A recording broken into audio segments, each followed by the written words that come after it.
Good morning, everybody. It's Ben Jones here with Backdoor from Bronson Coffee Roasters, hanging out in my coffee workshop on this fine and lovely Friday. I think it's like I don't remember the date, 15th or something of that sort. Regardless, what I do know is this weekend is setting up to be another nice, hot, toasty weekend here in the Northwest.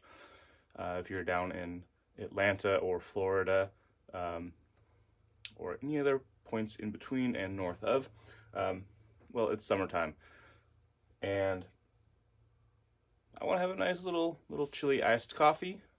So it's the 14th. Today's the 14th. Anyway, so what we're gonna do is I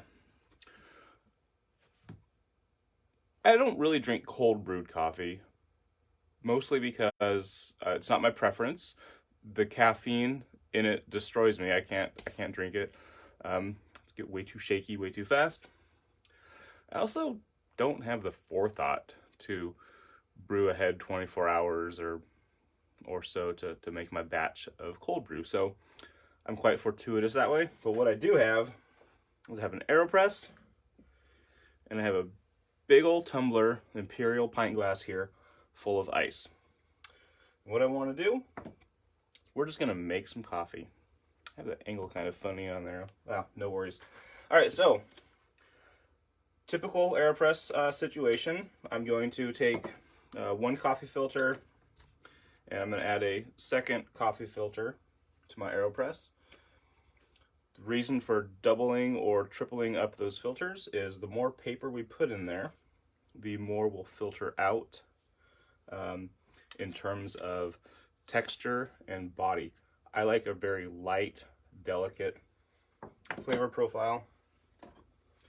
I don't like to chew on my coffee unless I'm making a French press. I'm going to do a little pre-rinse in my diner mug so that I don't melt my ice right away. While that drips through, let's talk about our ground coffee. This is the Las Brisas. It's a Colombian coffee. Right here I'm sticking a little bit shy of dead center on my Baratza grinder. I normally would use 19 grams when I'm filling up my 10-ounce diner mug. I want to go a little bit more today, so I'm going to jump up to 25 grams, just because bigger cup, I want to get a little more flavor out of that.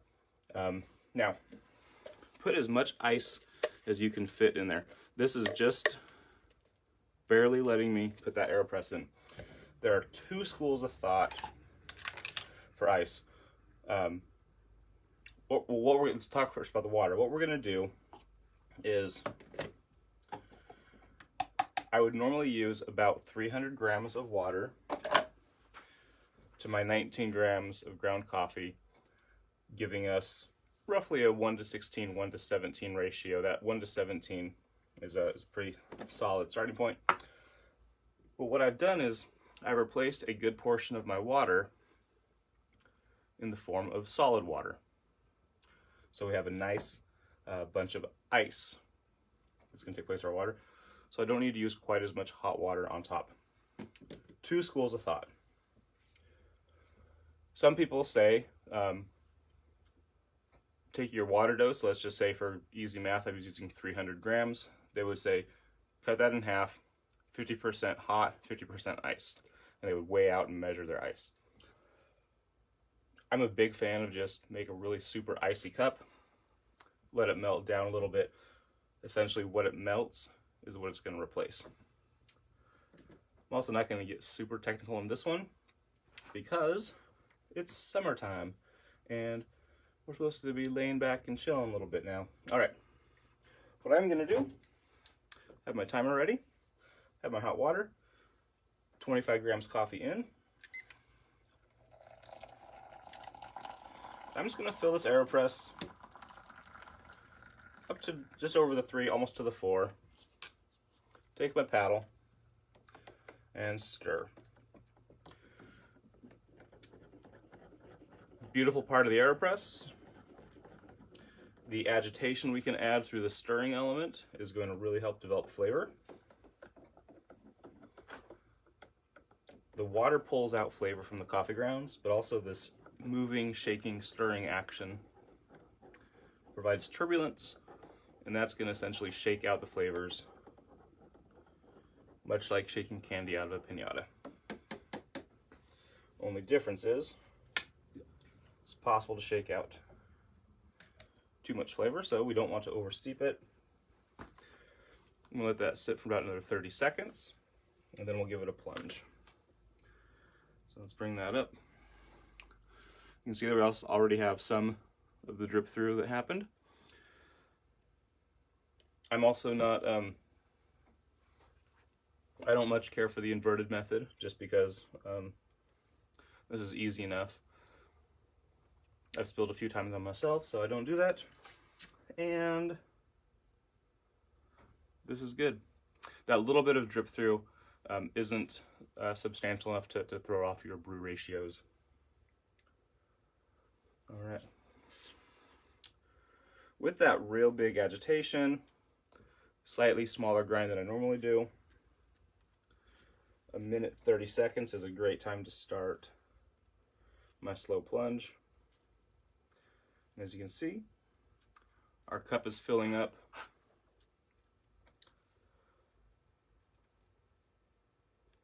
With some coffee.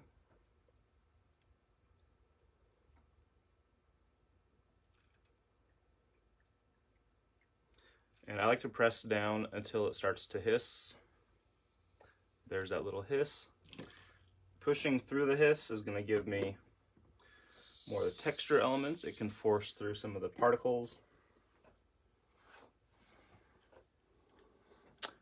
Now I have a nice glass of iced coffee, all set up, ready to go.